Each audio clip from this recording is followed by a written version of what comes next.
하나님 말씀 보겠습니다. 요한복음 3장 16절 말씀입니다.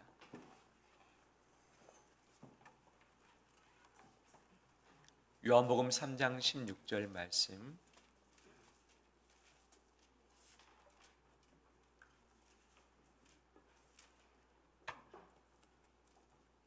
함께 읽겠습니다. 하나님이 세상을 이처럼 사랑하사 독생자를 주셨으니 이는 그를 믿는 자마다 멸망하지 않고 영생을 얻게 하려 하심이라. 아멘. 주 앞에 나오신 우리 온 성도님들을 주의 이름으로 축복합니다. 서로 인사 나눌까요? 한 주간 고생 많이 하셨죠?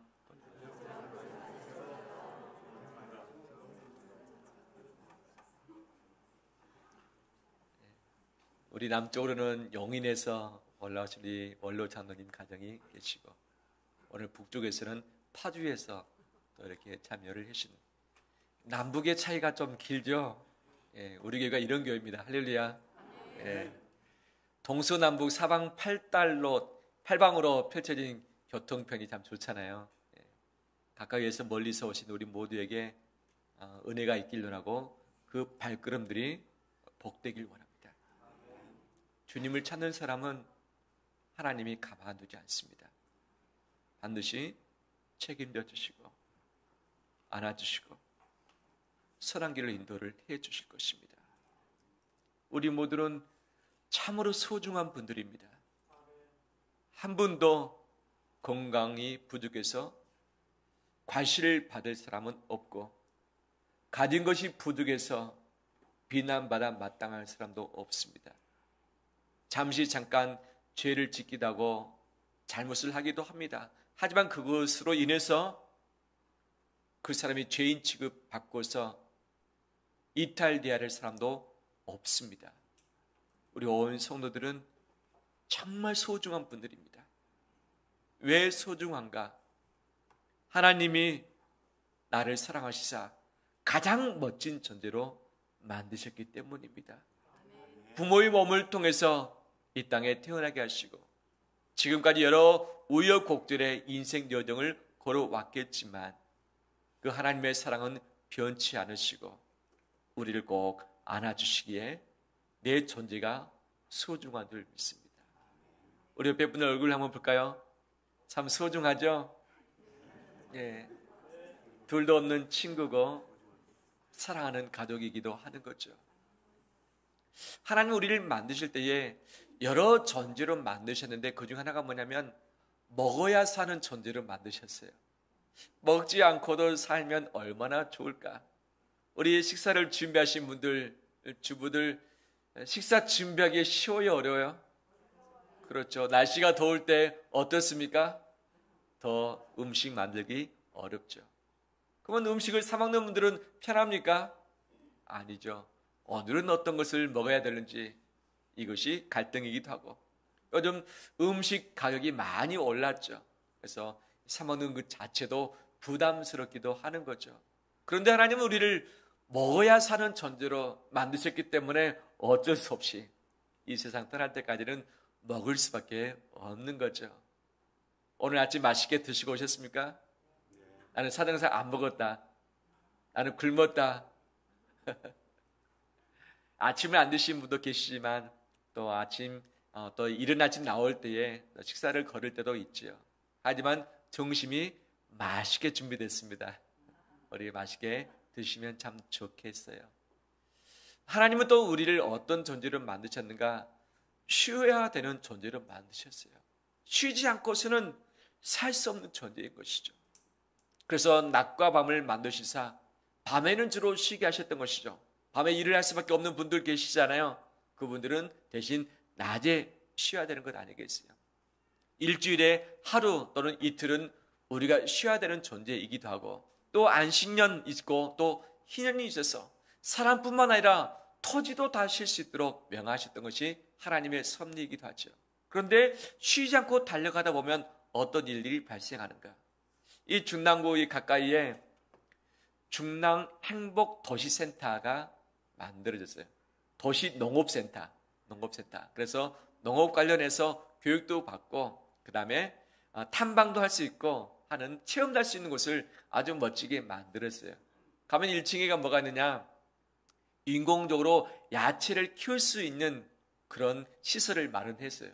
보니까 햇빛을 보지 않고 땅에 심겨지도 않았고 바람도 밖에 바람을 쏘임을 받지 못하는데 잘 자라가고 있어요. LED 등을 계속 24시간 켜놓은 거죠. 그다음에 바람을 계속 이 환풍기를 통해서 공급해 주고, 그다음에 뿌리는 흙 대신에 영양분 있는 물을 공급해 줌으로 살아가도록 했던 것이죠. 성장 속도가 밖에 노지에 있는 것보다 빠를까요? 늦을까요? 모르시죠? 어렸을 때 닭을 키워봤습니다. 저희 아버지가 병아리 150마리를 사오셨어요. 이 닭 시설이 없는데 150마리 키우는 것이 얼마나 힘든지 모르시잖아요. 애들이 엄청 먹어댑니다. 사료를 처음에는 조금 먹더니 나중에는 엄청 먹어가지고 사료를 댈 수 없는 거예요. 그러면 사료 없으면 무엇을 갖다 줘야 됩니까? 저희 집이 약간 외곽지에 있었는데 주변에 논밭이 있어요. 학교 갔다 오면 제가 논밭에 나갑니다. 그래서 배추 버린 것들, 무 버린 것들 막 짊어져다가 가져와서 주면 애들이 먹어요. 이 집 마당에 텃밭이 있었는데 텃밭이 많이 다 사라졌어요. 잠깐 풀어놨는데 애들이 이 모든 야채를 다 뜯어 먹어버렸어요. 저녁이 되면 반드시 꿀꿀 잠을 잡니다. 아침이 되면 꼿꼿해 가면서 다 일어나는 거예요. 한여름에는 얼마나 냄새나고 힘든지. 그래서 한 7, 8개월 키우다가 다 팔았어요. 돈이 좀 됐겠거니 생각했는데 이 팔 때는 한 마리 한 마리 팔다 보니까 돈도 되지도 않고 고생했던 기억만 있습니다. 그런데 요즘에는 어떻게 양계장에서 닭을 키우죠? 분명히 사료도 주고 그 다음에 바람도 불어넣어주고 하는데 24시간 키우죠. 불을 끄면 애들이 자잖아요. 근데 빨리 키우려고 어떻게 합니까? 불을 켜놓는 거잖아요. 계속 먹고 다니면서 이 일반적인 닭보다 훨씬 더 빨리 크잖아요. 빨리 출하를 해야지만 빨리 수입을 얻을 수 있기 때문에. 그래서 밤낮 없이 키우는 것이 야채 또는 이 닭이지 않는가 생각이 되어집니다. 이제 사람이 만약에 밤낮 없이 살아간다면 어떻게 될까? 우리가 왜 잠을 충분히 자지 못할까? 왜 쉬지 못할까? 그나마 요즘에는 주 일주일은 쉬고 일주일에 하루는 쉬고 또는 이틀, 많은 분은 이틀 절반도 쉬기도 하는 거죠. 그럼에도 불구하고 세계적으로 보면 우리나라 취침 시간이 너무 작다. 통상 7, 8시간을 자야지만 몸의 생체 리듬이 잘 관리가 되고 그 다음에 몸의 균형이 있게 되는데 우리나라는 평균 세계 사람들보다도 2시간을 더 적게 된다는 거예요. 2시간. 그러다 보니까 몸이 여기저기가 망가지고 순환이 잘 되지 않고 이러다 보니까 마음도 힘이 약해지고 마음도 약해지고 몸도 약해지다 보니까 가족 관계, 서로 친구들 관계들이 서로 어려움과 갈등 가운데 있는 거예요. 마음이 넉넉할 때는 시험거리 되지 않는데 마음이 힘들고 몸도 지치다 보니까 작은 일에 신경 나고 그 다음에 이 부딪혔을 때 분노가 나고 분노 나고 서로 화해를 해야 되는데 화해하지 않고 분쟁이 가다 보니까 서로 남남이 되어버리는 일들이 분명 발생을 하게 되는 것입니다. 쉬어야 되는 존재로 만드셨는데 쉬지 않고 달려가다 보니까 좀 빨리 갈 수도 있어요. 좀 빨리 돈을 벌 수도 있습니다. 하지만 더 빨리 세상을 떠나기도 하고 강제적으로 쉴 수밖에 없는 존재가 되기도 하는 것. 나는 원치 않지만 쉴 수밖에 없는 존재 어디 갔으면 찾을 수 있습니까? 병원 가면 볼 수 있고 그 다음에 이 세상을 빨리 떠나는 경우도 그런 것 아니겠어요? 하나님은 또 우리를 어떤 존재로 만드셨는가? 사랑받아야만 사는 존재로 만드셨습니다. 사랑받아야만 사는 존재. 그래서 홀로 있지 않게 만드신 것이죠. 아담을 만드시고 나서 말씀하셨습니다. 너가 혼자 있는 것이 좋지 못하다. 그래서 함께 살 수 있는 너의 아내를 내가 주겠다 해서 하와를 만드시사 그에게 선물을 주셨고 서로 결혼을 하게 하셨고 가족 이루어서 자손을 바로 이 낳을 수 있도록 허락을 하신 것이죠. 근데 이 사람과의 관계가 사랑으로서 맺어지게 되면 정말 새 생명도 태어나고 그 다음 수순들이 정말 형통하게 쭉 열려지게 되는데 그렇지 못하잖아요. 사랑이 있어야 할 곳에 사람의 탐욕이 생기고 죄가 들어왔습니다. 그래서 서로 오해하고 관계가 깨지며 하나님과의 관계도 깨지고 말았어요. 죄 때문에 사람이 사랑받아야 할 존재가 아니라 미움받을 존재로 탈바꿈하고 말았던 거죠. 미움받을 용기라는 책이 베스트셀러 됐고 두 번째 또 책도 나와서 참 우리에게 참 용기를 많이 주기도 했습니다. 하지만 미움을 받기보다는 사랑받을 존재인데 미움받을 용기가 있느냐? 미움받을 용기를 갖추는 것이 인문학적인 정서의 희망이고 이것을 통해서 좀 더 넓은 마음을 가지자라고 하는 이 저자의 의도가 그 안에 담겨져 있는 것 아니겠어요? 사랑받아도 부족한 존재인데 미움까지 받은 존재 얼마나 쉽지 않은 인생이겠어요? 우리 옆에 분 얼굴 한번 볼까요? 사랑받고 있는지 미움받고 있는지 한번 얼굴 보겠습니다. 어떠신가요? 사랑받고 있는 존재 맞습니까? 사랑받으면 얼굴에서 반짝반짝 빛이 납니다. 그렇죠.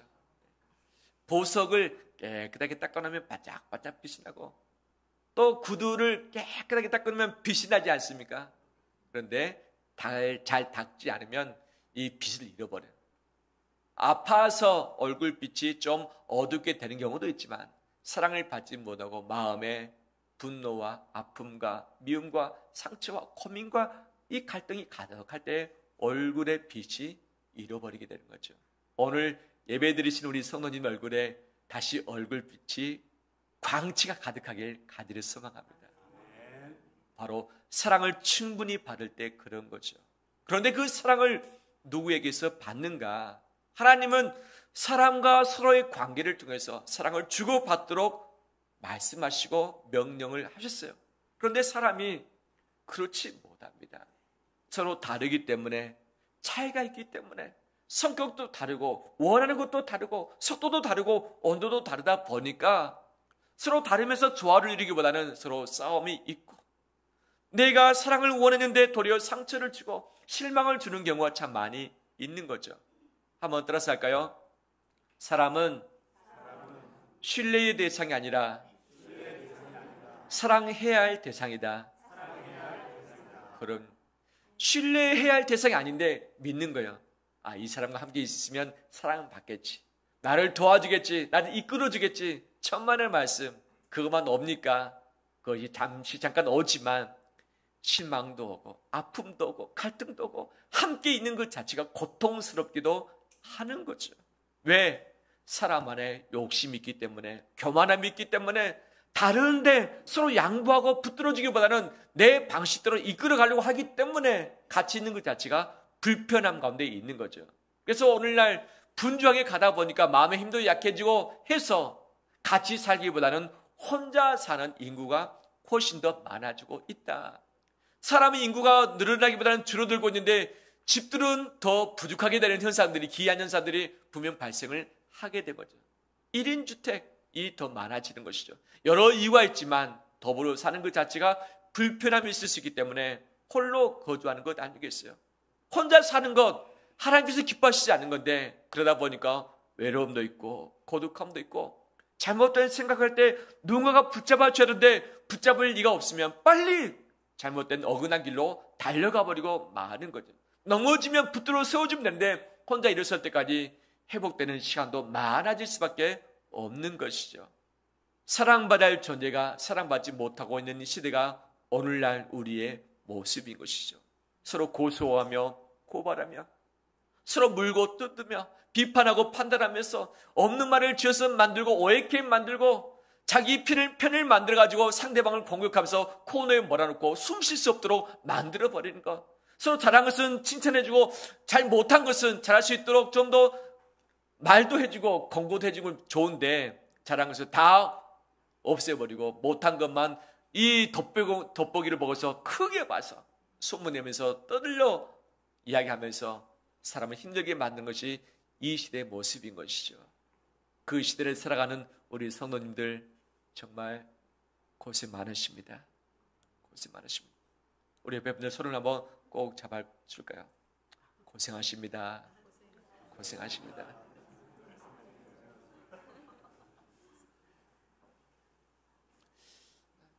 참 쉽지 않습니다.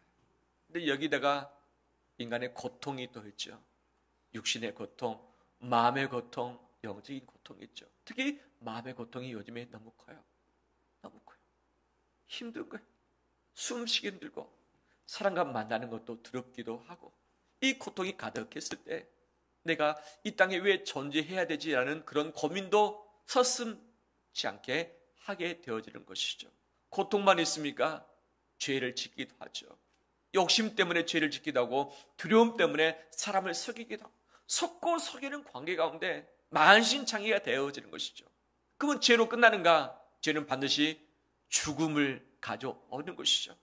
바로 우리가 육신의 죽음뿐만 아니라 영적인 죽음이 있는 것이죠. 영적인 죽음은 단절 아니겠어요? 단절, 육신과의 단절, 관계의 단절, 하나님과의 단절.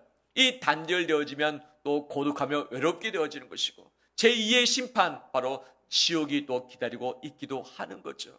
고통의 문제, 죄의 문제, 죽음의 문제가 사람이 아무리 예를 써도 풀 수 없는 과제가 되어버리고 말았던 거지. 사랑이 없는 시대에 고통과 죄와 죽음이 함께 뒤범벅되는 이 시대를 살아간 것이 불가능 자체죠. 하나님은 이러한 우리를 아시고서 대책을 마련하시고 이 문제를 하나님의 방식으로 풀어주셨습니다. 사랑받아야 할 존재, 그 사랑은 하나님의 방식으로 우리를 사랑해 주셨죠. 사람의 사랑은 주는 사랑이보다는 받고 싶은 사랑이 더 많이 있고, 인정해 주기보다는 인정받고 싶은 마음이 있고, 저 사람을 통해서 내가 좀 더 잘 되길 원하는 마음이 사랑의 마음 아니겠어요? 주기보다는 내가 더 붙들길 원하는 마음들이 있는 것이죠. 그 사랑의 마음이 계속할 수 있느냐? 상대방의 마음이 바뀔 수도 있고, 내 마음이 바뀔 수도 있습니다. 처지가 바뀔 수도 있습니다. 먼저 세상을 떠날 수도 있습니다. 그래서 그 사랑은 영원하지도 않고 그 다음에 변질될 수도 있는 것이죠. 아무리 사랑한다고 내가 모든 것을 다 해줄 수 있느냐? 상대방의 모든 인생의 문제를 풀어줄 수 없는 것이죠. 하지만 하나님께서는 우리를 사랑하시되 내가 아직 죄인 되었을 때에 사랑해 주셨고, 내가 아직 하나님을 찾지도 않았을 때 나를 찾아오셨고, 내가 하나님을 붙들기도 전에 나를 붙잡아 주셔서 이곳에 오게 하신 줄 믿습니다. 이곳에 온 것이 나의 선택 같지만 하나님이 허락지 않은 사람은 아무도 올 수 없습니다. 하나님께서 허락하신 분만 이곳에 와 있는데, 바로 하나님의 사랑이 내게 작용되고 있다는 증거이기도 하는 거죠. 사랑한다면 뭔가를 줍니다. 상대방이 나를 사랑하는가? 내가 상대방을 사랑하는가? 무엇으로 이것을 판가름할 수 있겠는가? 여러 가지 많은 수치가 있겠지만 그중 하나가 뭐냐면 돈을 써버린 거죠. 상대방을 위해서 내가 돈을 크게 써버린 거죠. 그때 이 돈이 아까운가 아깝지 않은가? 아까운 생각 들면 사랑이 좀 부족하구나. 아깝지 않다. 사랑하고 있다는 증거죠. 이 사람을 위해서 내 전 재산을 줄 수 있겠는가? 줄 수 있습니까? 나는 줄 수 있겠다. 손 들어보세요. 야, 딱 4분. 할렐루야. 우리 박수 한번 드리겠습니다. 야, 나는 절대 못 주겠다. 사랑한다면 모든 것을 줄 수 있는 것이죠. 준다는 것은 많은 고민을 하게끔 하죠. 하지만 시간도 주고 돈도 주고 내 인생 전부를 준다는 것은 사랑 외에는 답이 없는 것이죠. 하나님은 우리를 사랑하셨습니다. 그래서 하나님이 주실 수 있는 것을 엄청 허락을 해주셨죠. 교회 오시는 길에 태양을 보셨을 것이고, 하늘의 구름도 보셨을 것이고, 바람도 맞이했을 것이고, 산소도 우리가 흡입을 했을 것입니다. 이 자연을 보면서 자연의 푸르름도 함께 보았을 것이고, 그 다음에 허락하신 이 모든 교통편에 바로 편리함 때문에 이곳에 오셨는데, 이 모든 것이 하나님이 허락하신 선물 아니겠습니까? 그것뿐이겠습니까? 나도 부족하고 너도 부족하지만 부족한 사람끼리 서로 의지하며 살아가려고 사랑하는 가족을, 성도를, 우리 지인을, 친구를 내게 선물로 허락하신 줄 믿습니다. 이것이 하나님의 선물인 것이죠. 내 인생에 호흡을 주시고 지금도 건강이 온전치 않지만 살아갈 수 있는 기운을 주심도 감사드린 것 아니겠어요? 지금도 교회 오고 싶지만 사정상 오지 못해서 정말 이 집에서 또 병원에서 예배들을 드리고 있는 분들이 얼마나 많이 있습니까? 그분들이 비한다면 이곳에 올 수 있는 그 자체가 하나님의 선물이고 사랑인 줄 믿습니다. 그런데 이 모든 것을 주셨을 뿐만 아니라 하나님은 최고의 것을 우리에게 선물로 주셨습니다. 최고의 것이 무엇일까? 하나님의 전부가 무엇일까? 그것은 하나님의 아들을 우리에게 주신 것이죠. 하나밖에 없는 아들, 하나님의 생명이고 자기의 모든 것인 아들 예수님을 이 땅에 보내주셨습니다. 보냈는데 영광의 자리로 보냈겠는가? 아니죠. 사람의 연약한 몸을 입고서 이 땅에 태어나게 하셨고, 그리고 이 사람의 모든 죄를 대표해서 혼자 십자가에 짊어지심으로 벌을 다 받게 하신 것이죠. 그래서 그분이 모든 벌을 다 받으셨기 때문에 예수 그리스도를 믿는 자는 모든 죄의 문제가 풀어지게 되는 줄 믿습니다. 사람은 고통의 문제, 죄의 문제, 죽음의 문제를 풀 수 없는데 하나님은 이 문제를 예수 그리스도 안에서 다 풀어주신 것이죠. 마음의 고통, 육신의 고통, 우리가 부활할 때 모든 것이 완벽하게 변화되기 때문에 이 고통으로부터 자유케 해주십니다. 죄를 지어서 우리가 죄인이지만 죄책감이 들 수밖에 없지만 예수 그리스도께서 내 모든 죄값을 다 십자가에서 대신 짊어지시고 죽으셨습니다. 그렇기 때문에 예수 그리스도 안에 있는 사람은 내가 더 질 그 죄에 대해서 받을 벌이 남아있지 않는 것이죠. 우리는 죽을 수밖에 없는 존재입니다. 죄를 지어서 죽게 된 것이죠. 하지만 예수님이 3일 만에 부활하신 것처럼 예수 그리스도를 믿는 사람은 마지막 날에 부활하게 될 줄 믿습니다. 다시 살아납니다. 내 몸과 영혼이 가장 완벽한 상태로 살아나게 되는 것이죠. 죽음의 문제를 풀어주신 것이죠. 오직 하나님이 우리에게 선물하신 예수 그리스도 그 안에서, 예수 그리스도 안에서 우리에게 허락하신 것입니다. 오늘 읽었던 성경 말씀에 하나님이 세상을 이처럼 사랑하사 그 사랑으로 말미암아 세상을 창조하셨고 우리에게 사람을 선물해 주셨고 자연 만물을 선물해 주셨을 뿐만 아니라 하나님이 가장 소중히 여기시는 그분의 아들까지도 우리에게 선물해 주셨습니다. 이것이 하나님의 놀라운 사랑인 줄 믿습니다. 사람의 사랑은 조건이 있습니다. 유통기한도 있습니다. 변질되기도 합니다. 바뀌기도 합니다. 오래가지 못할 수도 있습니다. 하지만 하나님의 사랑은 유통기한이 없습니다. 한번 사랑은 영원한 사랑이고 부족함이 없이 완벽한 사랑인 줄 믿습니다. 그 예수 그리스도 사랑 안에서 우리는 나음을 입었고 죄 용서를 받았고 나중에 부활까지도 이미 선물로 약속된 줄 믿습니다. 이것이 바로 하나님의 놀라운 사랑, 크신 사랑인 줄 믿습니다. 이 사랑으로 우리 가슴에 채우길 원합니다. 이 세상 사람들이 오해하는 것 중 하나가 뭐냐면 사람을 통해서 그 사랑을 채워보려고 하는 것이죠. 사랑을 주고받는 것이 우리가 마땅히 해야 될 부분이지만 우리 마음속의 부족함과 허전함과 공허함은 오직 사람에 대한 사랑이 아니라 하나님께서 주시는 사랑으로만 채울 수 있습니다. 이것이 영적인 빈 공간인 것이죠. 이 공간은 하나님의 사랑으로만 채울 수 있는 부분이죠. 근데 이것을 하나님의 사랑으로 채우기보다는 다른 것으로 채워보자고 하는 노력들이 참 많이 있죠. 그 대표적인 것을 세 가지라고 어느 책은 이야기합니다. 돈, 권력, 섹스, 성이라고 이야기하는 거죠.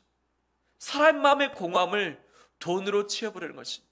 어떤 소유로 채워버리는 것이죠. 돈을 더 많이 벌어서 더 많은 부동산, 동산을 가지고서 내 부족함을 채워서 내가 만족을 누려버리고 하는 것이죠. 하지만 돈은 결국 나를 망가지게 하고 나를 돈의 노예가 되게 하는 것이죠. 잠시 잠깐 돈을 내 손에 쥐고 내가 주물럭거릴 수 있는 주인이라 생각할 수 있겠지만 나중에 그 돈은 내 삶을 지배하면서 돈의 노예가 되게 하고 돈 때문에 내 인생을 그 앞에 무릎 꿇게 하는 것이 돈의 힘 아니겠습니까? 또 권세, 권력이 마찬가지죠. 우리는 남의 밑에서 들어가서 머리 숙이기보다는 남의 위에 있길 원합니다. 지금보다 한참 더 위에 있어서 더 영향력을 미치길 바라는 것이죠. 이 시대를 사람들을 내 마음대로 좌지우지하고 싶은 마음들이 분명 있는 것이죠. 그래서 내가 원하는 대로 쭉 이끌고 가는 것, 내 남편을, 내 아내를, 내 자식을, 내 지인을, 내 회사를 그렇게 하길 원하는 마음들이 분명 있는 것이죠. 그렇게 안 될 때 마음이 불편함이 있고 힘든 것이 있고 갈등이 발생하는 것 아니겠어요. 더 높은 자리에 더 힘 있는 바로 능력을 가져야만 이것이 가능하다라고 우리는 배워왔던 것이죠. 그래서 그것을 가지고서 내가 시행해 보지만 가장 높은 자리에 얼마나 오래 올라갈 수 있겠습니까? 계속 올라간들 이것이 가능하겠는가? 불가능합니다. 마지막 최고점에 올라갔다 할지라도 영원히 그것을 유지할 수 있겠는가? 할 수 없습니다. 그 자리를 내놓을 수밖에 없는 것이죠. 권력이 주는 힘이 있고 달콤함이 있지만 그 권력은 나를 비굴게 만들고 나중에 나를 저 밑바닥에 던져버리는 결과도 분명 맞이하게 하는 것이죠. 사랑을 확인하기 위해서 바로 서로의 성적인 관계를 유희로 즐기는 자들이 분명 있죠. 하나님은 결혼관계를 통해서 부부되게 하시고 그 안에서 육체적인 사랑과 정서적인 사랑을 나누도록 허락을 하셨습니다. 하지만 이 시대는 결혼관계를 떠나서 서로의 육체적인 관계를 통해서 사랑을 확인하고 이것을 통해서 인정받기를 원하고 체험받기를 가지를 원하는 것이죠. 남녀의 사랑뿐만 아니라 이 동성적인 왜곡된 사랑이 이 시대 가운데 있어서 또 다른 사랑을 추구하면서 이것을 가지고 희열을 느껴보며 자기의 공허한 마음을 채워보려고 하는 것이죠. 하지만 그것은 사람에 대한 사랑으로서 채울 수 없는 공간인데 이것을 가지고 채우려고 한다면 도리어 상처와 아픔이 있고 내 인생이 망가져버리는 결과를 낳게 될 수밖에 없지요. 우리는 사랑받는 존재로 지음받았습니다. 내 그 사랑은 순전한 사랑, 아낌없는 헤세드의 사랑으로만 채울 수 있습니다. 그 사랑은 하나님의 사랑인 것이죠. 그 사랑으로 우리의 마음을 충분히 채우길 원합니다. 여호와는 나의 목자시니 내게 무엇이 없으리로다? 부족함이 없으리로다. 시편 23편의 책으로 유명한 세상에서 가장 유명한 말씀 아니겠어요? 내게 부족함이 없다는 이유는 무엇인가? 건강도 치유받고 재정도 치유받고 결혼도 하고 그다음에 새 생명도 얻고 그다음에 더 부유함을 누리고 직장도 있고 사업장도 있고 형통하게 되는 것이 부족함이 없는 상태인가? 그렇지 않죠. 여호와도 그 사랑으로 내가 충분히 체험받을 때 더 이상 원하는 것 바가 없다. 원하는 바가 없다. 이것이 바로 부족함이 없다는 것이죠. 상대방을 충분히 사랑하면 더 이상 상대방에게 원하는 것이 없습니다. 하지만 충분히 사랑치 못하면 상대방에게 원하는 것이 있죠. 내가 이 정도 해줬으니까 너도 이 정도 나에게 해줘야 되지 않느냐. 조건적인 사랑인 것이죠. 무조건적인 사랑은 충분히 다 줘버리는 것이죠. 이것을 충만하게 채울 때에 더 이상 원하는 것이 없는 상태, 이것이 부족함이 없는 것이죠. 그런데 원하는 것이 없는, 부족함이 없는 그것은 누구만이 할 수 있는 부분인가? 하나님만이 가능하게 되는 부분입니다. 하나님만이, 내 자신이, 사람이, 내 인생이, 시대가 절대 그것을 채울 수 없는 것이죠. 돈과 권력과 성적인 모든 인간적인 만남을 가지고 채워을 가지만 이것은 공허함을 더 크게 할 뿐인 것이죠. 오직 하나님의 사랑만이 우리를 채울 수 있고 우리를 자유케 할 수 있고 평안케 할 수 있습니다. 이 시간에 마음의 문을 활짝 열고 우리에게 선물을 주신 예수 그리스도를 통해서 그 사랑을 마음껏 받아 누리는 우리 되길 원합니다.